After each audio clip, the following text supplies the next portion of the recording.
नमस्कार दोस्तों, स्वागत है आपका आज के कंठ में। आई होप आप सभी लोग अच्छे होंगे। चलिए स्टार्ट करते हैं आज के कुछ महत्वपूर्ण आर्टिकल।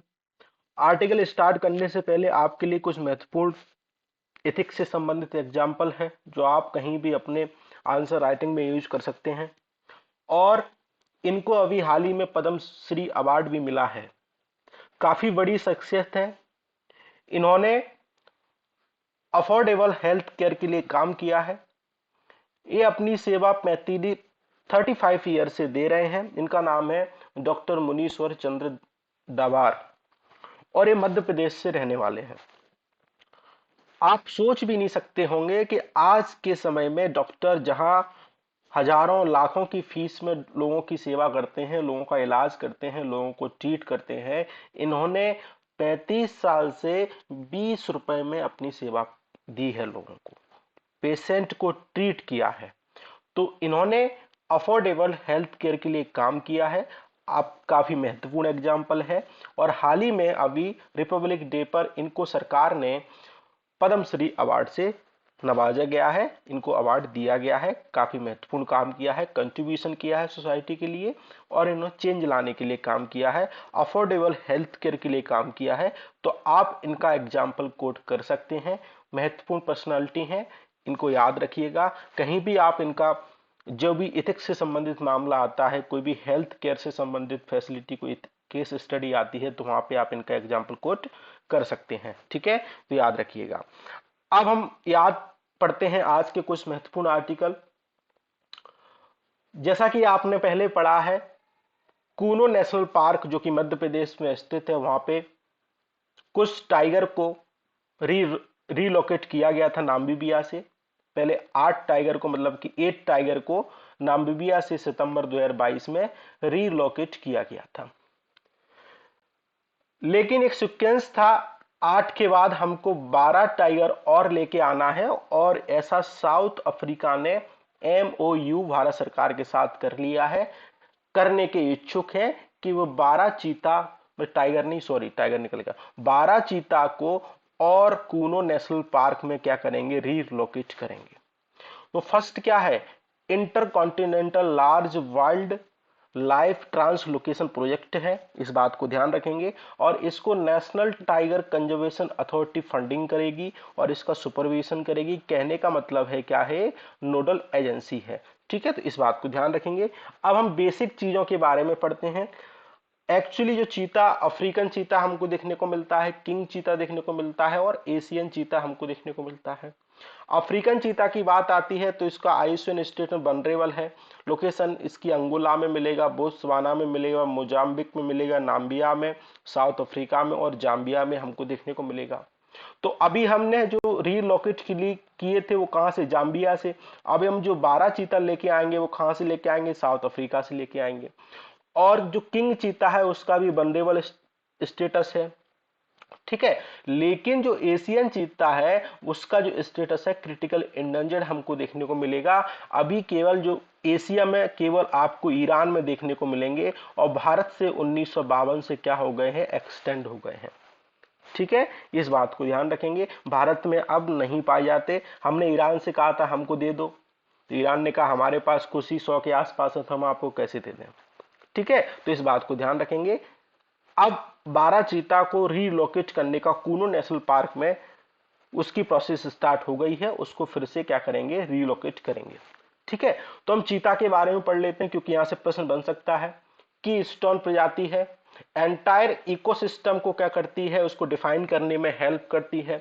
ड्राई फॉरेस्ट और इसका फॉरेस्ट और सवाना में महत्वपूर्ण रूप से रहते हैं क्योंकि स्पीड काफी हाई रहती है। तो इनको जो फॉरेस्ट जो डेंस एरिया है वो कम इनको चाहिए, क्योंकि दौड़ने के लिए, रन करने के लिए इनको छोटे छोटे स्कब चाहिए, ड्राई फॉरेस्ट चाहिए। तो वो कूनो नेशनल पार्क है, काफी सुटेबल नेशनल पार्क इनके लिए है। इसलिए सरकार वहां पे कूनो नेशनल पार्क में इनको रिलोकेट करने का प्लान बना रही है। और जैसा कि हमने पढ़ा 1952 में भारत से क्या हो गई, एक्सटेंड हो गई। पहली ओनली लार्ज वाइल्ड मेमिलियन है जो भारत से एक्सटेंड हुआ है। साइट के अपेंडिक्स 1 है, मतलब कि काफी इसको प्रोटेक्शन दिया गया है। आयुष्यन स्टैंडर्ड जैसे हमने पढ़ा अफ्रीकन वनरेबल में है और एशियन जो चीता है वो क्रिटिकल इंडेंजर्ड कैटेगरी में है। और हमको जैसे हमने पढ़ा Namibia, Botswana, South Africa, Zimbabwe, Angola, Zambia, Tanzania, Kenya, Africa, Iran में हमको देखने को मिलेंगे। अब इंडिया में भी हमारे पास है, कहां पे, कूनो नेशनल पार्क में। ठीक है, इस बात को हम लिख सकते हैं, देख सकते हैं, याद रखिएगा। दूसरी महत्वपूर्ण जो कूनो नेशनल पार्क है वो हमको मध्य प्रदेश में देखने को मिलेगा। इधर आपको एरिया है, ये आपको पालनपुर कूनो नेशनल पार्क, पहले इस वाइल्ड लाइफ सेंचुरी था, लेकिन बाद में चीता को रीलोकेट करना था, तो मध्य प्रदेश सरकार और भारत सरकार ने मिलकर इसको नेशनल पार्क का दर्जा दे दिया, क्योंकि इसमें प्रोटेक्शन हाई हो गई। अब इसको हम बोलते हैं कूनो नेशनल पार्क।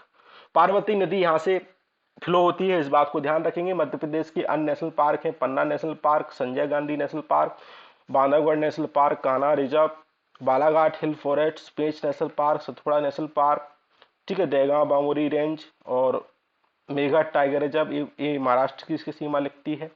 ठीक है, ये सारे महाराष्ट्र में हमको देखने को मिलेंगे। ठीक है, इस बात को आप ध्यान रखेंगे। दूसरी महत्वपूर्ण बात है, अगर हम चीता को रीस्टोर करते हैं तो क्या करता है, जो ओपन जो फॉरेस्ट है और ग्रासलैंड है, इकोसिस्टम को उसको रिस्टोर करने में मदद करते हैं, बायोडाइवर्सिटी को कंजर्व करने में मदद करते हैं, और जो लोगों का लाइवलीहुड है उसको डेवलप करने में, उसकी अपॉर्चुनिटी को, एम्प्लॉयमेंट जनरल डेवलप करने में काफ़ी महत्वपूर्ण भूमिका निभाते हैं। लोकल कम्युनिटी को काफ़ी महत्वपूर्ण एम्प्लॉयमेंट मिलता है। ठीक है, इको डेवलपमेंट एक्टिविटी के माध्यम से टूरिज्म को बल मिलता है। अगर कहीं भी क्षेत्र में अगर टूरिज्म को बढ़ावा मिलता है, इंक्रीज होता है टूरिज्म, तो वहाँ की जो इकोनॉमिक एक्टिविटी है वहाँ पे क्या होती है, इंक्रीज होती है, तो लोगों को क्या मिलेगा, रोजगार मिलेगा, एम्प्लॉयमेंट मिलेगा। ठीक है, इस बात को ध्यान रखेंगे। तो जैसे आप इस पिक्चर में देख रहे हैं, 1850 से यहाँ से एक्सटेंड हो गया, 1967 से यहाँ से एक्सटेंड हो गया, पाकिस्तान से 1954 में एक्सटेंड हो गया। तो एक्सटेंड क्यों हो गई, क्योंकि ब्रिटिश काल में, ब्रिटिश इरा में क्या हुआ, अधिकांश जो अंग्रेज लोग होते थे इसकी क्या करते थे, पोचिंग करते थे। ठीक है, इस बात को ध्यान रखेंगे। तो इसीलिए क्या होगा, धीरे धीरे ये एक्सटेंड होगा। वो जो स्पीसीज क्या है, साइनेस है, मतलब इसमें शर्मीलापन रहता है। ठीक है, इस बात को ध्यान रखेंगे आप। दूसरी महत्वपूर्ण चीज है, बहुत सारी कंट्री कह रही हैं कि ट्री में जेनेटिकली इंजीनियरिंग के माध्यम से उसमें कुछ चेंजेस करके हम इसको क्लाइमेट चेंज के अगेंस्ट कुछ उसमें परिवर्तन कर सकते हैं, उसकी प्रोडक्टिविटी में परिवर्तन कर सकते हैं। तो अमेरिका ने क्या किया है, एक टेस्ट कर रहे हैं जेनेटिक इंजीनियरिंग का वर्जन पर, मतलब कि एक उनका अमेरिकन ट्री है जिसका नाम है अमेरिकन चेस्टनट, इसको नाम बुलाते हैं डार्लिंग 58। तो इसमें इन्होंने क्या किया है, जेनेटिक इंजीनियरिंग के माध्यम से जीन में परिवर्तन कर कर इसमें कुछ चेंजेस करने का प्रयास किया है, लेकिन अभी गवर्नमेंट से, गवर्नमेंट की एजेंसी से को इनको क्लियरेंस नहीं मिला है। ठीक है, चाइना ने भी कुछ 2 वैरायटी में चेंजेस किया है, और भारत सरकार ने भी जो रबर की वैरायटी है उसमें चेंजेस किया है, और भारत ने जो रबर की वैरायटी है उसमें चेंजेस किया है। ये क्या हो रहा है, कल्टीवेशन इससे बेटर हो रहा है, जो रबर की जो क्वालिटी है उसमें काफी महत्वपूर्ण बदलाव हुआ है। ये आपको असम और मिजोरम में देखने को मिलेगी। तो इस बात को आप याद रखेंगे, आपके लिए महत्वपूर्ण है। किसी भी ट्री की स्पीसीज में अगर हम जेनेटिकली इंजीनियरिंग के माध्यम से चेंज करते हैं तो सबसे पहली प्रोसेस क्या है, हम उसका डीएनए को क्या करेंगे, एक्सट्रैक्ट करेंगे, और जिसमें हमको चेंज करना है हम इसको फॉरेन डीएनए को उसकी जगह पे क्या कर देंगे, ऐड कर देंगे। उसके बाद हम उसका डेवलपमेंट ट्रांसफॉर्मेशन करने के बाद हम उसका क्या कर पाएंगे, उसको डेवलपमेंट करने की दिशा में लैब में प्रयास करेंगे। ठीक है, इस बात को ध्यान रखेंगे। और जो हमें उस प्लांट में परिवर्तन चाहिए, जो हमें उस प्लांट में चेंजेस चाहिए, चाहे वो क्लाइमेट चेंज के अगेंस्ट हो, चाहे वो प्रोडक्टिविटी के अगेंस्ट हो, चाहे वो ड्राउट के अगेंस्ट हो, चाहे उसकी मतलब कि कोई भी अदर जो फिजिकल फीचर है उसके अगेंस्ट हो, वो जितने भी हमको चेंजेस चाहिए वो अकॉर्डिंग टू जीन, मतलब कि जो डीएनए रहता है उसमें चेंज करके माध्यम से हम कर सकते हैं। इसी प्रक्रिया को हम क्या कहते हैं, जेनेटिकली इंजीनियरिंग कहते हैं। और ये सारी प्रोसेस जो वर्तमान में टेक्निक चर्चा में है जिसको हम बोलते हैं CRISPR-Cas9, क्या बोलते हैं, CRISPR-Cas9। इस पे यूपीएससी ने 2 बार प्रश्न पूछ चुका है प्रीलिम्स में। ठीक है, इस बात को ध्यान रखेंगे। और अभी वर्तमान में हमारे यहाँ जो फसल है, जो जेनेटिकली मॉडिफाइड ऑर्गेनिज्म है जो केवल अलाउ है, वो क्या है, बीटी कॉटन, बीटी मस्टर्ड के भी अभी क्या चल रहे हैं, और ट्रायल चल रहे हैं। ठीक है, तो इस बात को ध्यान रखेंगे। जैसे एडवांटेज क्या क्या होगा, क्लाइमेट चेंज के अगेंस्ट हम फाइट कर सकते हैं, प्रोडक्शन को बूस्ट कर सकते हैं, इकोनॉमिक बेनिफिट को बढ़ावा दे सकते हैं। पहले ऐसा था, हमने उसको चेंजेस कर दिया, वैसा हो गया। ठीक है, तो इस बात को आप ध्यान रख सकते हैं को किसी भी प्रकार का हम उसमें परिवर्तन कर सकते हैं। ठीक है, जो हमें आवश्यकता हो, जो हमारी आवश्यकता हो उसके अनुसार हम उसमें चेंजेस कर सकते हैं। ठीक है, इस बात को ध्यान रखेंगे। T+1 सेटलमेंट चर्चा में है। तो सेबी ने क्या कर दिया है, अब चाइना के बाद पहल दूसरा कंट्री बन गया है इंडिया, जिसने Trade+1 सेटलमेंट को टॉप लिस्टेड कंपनी में क्या कर दिया है, अप्लाई कर दिया है। इससे पहले क्या होता था, मान लो इस बात को समझ लो, आपने पहले कोई स्टॉक खरीदा, शेयर खरीदा किसी कंपनी का, और मान लो आप उसका शेयर को बेचना चाहते हैं, सेल करना चाहते हैं, तो पहले क्लास क्या था, T+2 था, मतलब कि 2 बिजनेस डे के अंदर आपके अकाउंट में पैसा आएगा। लेकिन अब T+1 का मतलब है कि अगर आपने कोई ट्रेड किया है तो 1 बिजनेस डे के अंतर्गत आपका अकाउंट में पैसा आ जाएगा। अगर पैसा आपने शेयर सेल किया है तो पैसा आ जाएगा, अगर आपने शेयर को बाय किया है तो आपके अकाउंट में शेयर आ जाएंगे। तो इससे क्या होगा, इन्वेस्टर की जो लिक्विडिटी है काफी हाई हो जाएगी, उनका मन करेगा बेच देंगे, एक दिन में उनके अकाउंट में पैसा आ जाएगा, तो लोग अधिक से अधिक क्या करेंगे, शेयर मार्केट में इन्वेस्ट करेंगे। ठीक है, इस प्रकार की चीजें आपको देखने को मिलेंगी। ठीक है, तो बस इतना ध्यान रखेंगे। T+1 सेटलमेंट किससे संबंधित है, तो आप बता देंगे शेयर मार्केट से संबंधित है। आपके 1 बिजनेस डे के अंतर्गत अर्थात 24 आवर के अंतर्गत आपकी जितनी भी ट्रेड रिलेटेड इशू है वो क्या हो जाएंगे, सेटल्ड हो जाएंगे। ठीक है, इस बात को ध्यान रखेंगे। इससे पहले 1976 में T+5 था, मतलब कि 5 बिजनेस डे लगते थे। 1995 में T+3 है, और 2017 में T+2 है, और 2023 में T+1 क्या हो गया है, अप्लाई हो गया है भारत में। भारत कौन सी कंट्री बन गया है, सेकंड। ठीक है, तो इस बात को आप ध्यान रखेंगे। लेक विक्टोरिया चर्चा में है। दिल्ली बेस्ड एक नॉन प्रॉफिट सेंटर्स है, उन्होंने स्टडी की है साइंस और इन्वायरमेंट से संबंधित की जो तंजानिया है वहां पे जो लेक विक्टोरिया है उसकी वाटर क्वालिटी से संबंधित कुछ स्टडी की है। अफ्रीका की ये क्या है, लार्जेस्ट लेक है, इस बात को ध्यान रखेंगे। नील रिवर पे आपको देखने को मिलेगा, और इसकी बाउंड्री 3 कंट्री से लगती है, जैसे तंजानिया, युगांडा, केन्या। जैसे आप यहाँ पे देखेंगे तंजानिया, युगांडा, केन्या, ये क्या है, लेक विक्टोरिया, इस बात को ध्यान रखें।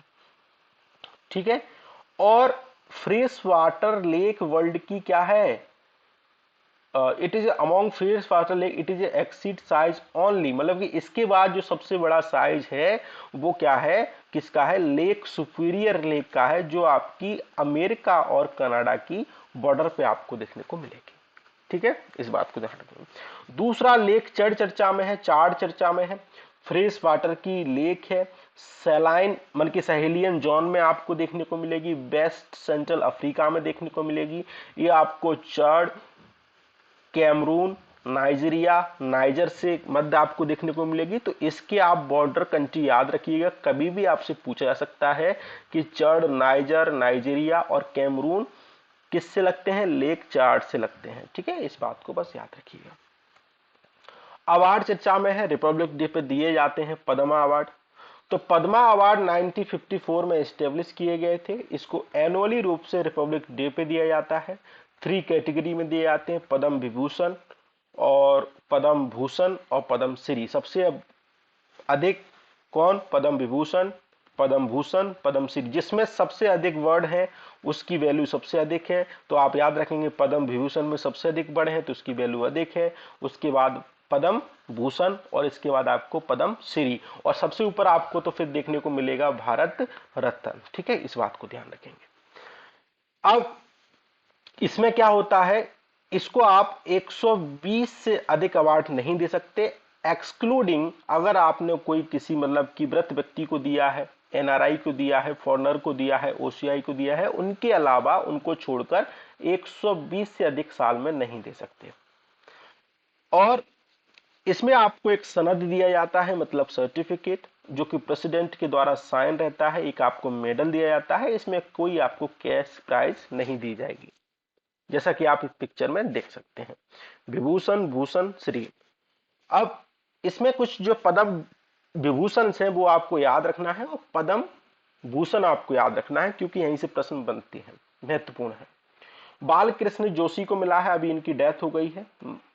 मृत्यु के उपरांत बना है, आर्किटेक्चर थे, गुजरात से संबंधित थे, पद्म विभूषण। जाकिर हुसैन को मिला है, आर्ट से संबंधित है, महाराष्ट्र से संबंधित है। S M Krishna public affair से, कर्नाटका से है। श्री दिलीप महालनोबिस को मिला है, मेडिसिन से संबंधित है, वेस्ट बंगाल से है। श्रीनिवास बरदान को मिला है, साइंस इंजीनियर है और यूनाइटेड स्टेट ऑफ अमेरिका से हैं। श्री मुलायम सिंह यादव को मिला है, पब्लिक अफेयर से, उत्तर प्रदेश से संबंधित है।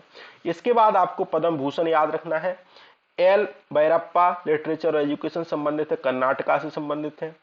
श्री कुमार मंगलम बिरला को मिला है, ट्रेड एंड इंडस्ट्री संबंधित, महाराष्ट्र से संबंधित है। दीपक धार को मिला है, साइंस और इंजीनियरिंग से संबंधित है, महाराष्ट्र से संबंधित है। बैनी जयराम को मिला है, जो कि आर्ट से संबंधित है, तमिलनाडु से संबंधित है। और स्वामी चिन्ना जीआर को मिला है, स्पिरिचुअलिज्म अध्यात्म से संबंधित है, तेलंगाना से संबंधित है। सुमन कल्याणपुर को मिला है, आर्टपुर, महाराष्ट्र से संबंधित है। श्री कपिल कपूर को मिला है, लिटरेचर एजुकेशन, दिल्ली से संबंधित। सोदा मूर्ति को मिला है, सोशल वर्क, कर्नाटका।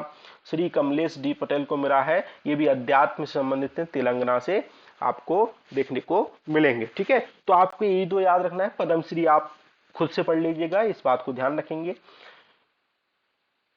सरकार ने एक सीरीज और चलाई है, पदक सीरीज फॉर अवार्ड 2023। ये उसी मेरिटोरियस पर्सन को दिया जाएगा जिसने ह्यूमन नेचर के लिए काम किया हो, उसकी लाइफ को क्या किया हो, सेव किया हो। तो 3 कैटेगरी में मिलेगा, सर्वोत्तम जीवन रक्षा, उत्तम जीवन रक्षा और एक जीवन रक्षक पदक। ठीक है, इस बात को ध्यान रखेंगे, प्रेसिडेंट के द्वारा ये दिया जाएगा। ये इसके क्या है, लोगो है। ठीक है, इस बात को ध्यान रखेंगे, यहां से प्रश्न बन सकता है। दूसरी, सिमलीपाल नेशनल पार्क चर्चा में है। सिमलीपाल नेशनल पार्क क्योंकि पोचिंग का मतलब कि सेंटर बना हुआ है। ये आपको उड़ीसा के नॉर्थर्न डिस्ट्रिक्ट में देखने को मिलेगा, मयूरभंज डिस्ट्रिक्ट में। इसका नेम सिमुल से पड़ा है, जो कि सिल्क कॉटन से संबंधित है, जो कि ट्री है। और एक नेशनल पार्क भी है, टाइगर रिजर्व भी है। ठीक है, इसमें आपको 2 पीक्स देखने को मिलेंगी, कैरीवारू और मेगासिनी।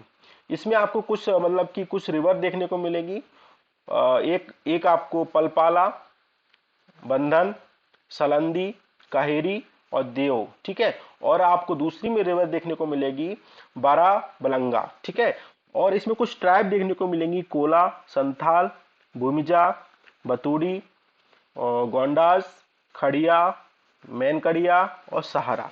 ठीक है, इस बात को आप ध्यान रखेंगे।